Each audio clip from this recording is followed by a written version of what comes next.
ഞാൻ ഈ വകുപ്പ് മന്ത്രിയായിരിക്കുമ്പോ ആന, നമുക്കറിയാം ആനയെ കുറിച്ച് നിങ്ങളോട് ഞാൻ പറയേണ്ടതായിട്ടില്ല. ആനയെല്ലാം ചവിട്ടി പൊളിച്ച് അകത്ത് കിടക്കുന്ന പാർട്ടിയാണ്. ഞാൻ ആദ്യമായി ഉദ്യോഗസ്ഥന്മാരെയൊക്കെ വിളിച്ചിരുത്തി ചർച്ച നടത്തി.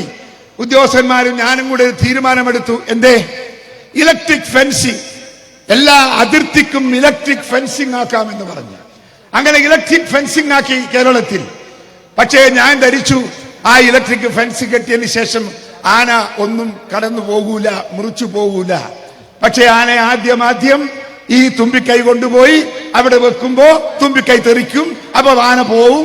അങ്ങനെ പോയി കുറച്ച് കഴിയുമ്പോ ആന എന്താക്കി?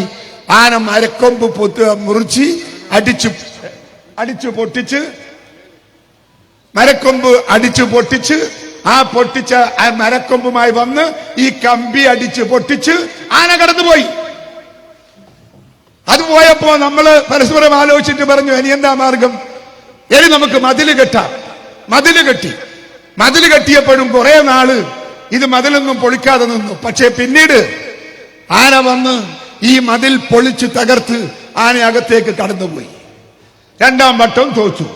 മൂന്നാം വട്ടം നമ്മൾ ഇതിന്റെ ബോർഡറിൽ നമ്മൾ കുഴിച്ച് മീറ്റർ കണക്കിന് ആഴത്തിൽ മണ്ണ് മാന്തി എടുത്ത് വെള്ളം നിറച്ചു വെച്ചു. ആന വന്ന് ആദ്യം നോക്കി, വെള്ളം കണ്ടപ്പോ ആന തിരിച്ചുപോയി.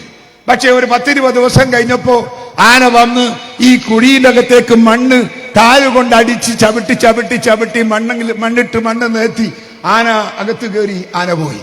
നമ്മളെ പിന്നെ അവിടെ പണി നിർത്തി. ഇവനിടയ്ക്ക് ഒന്നും നടക്കൂല എന്ന് മനസ്സിലായപ്പോ ഞങ്ങൾ ആ പണി നിർത്തി. ഇന്നിപ്പോ നമ്മൾ അഭിമുഖീകരിക്കുന്ന ദുരന്തം അത് തന്നെയാണ്.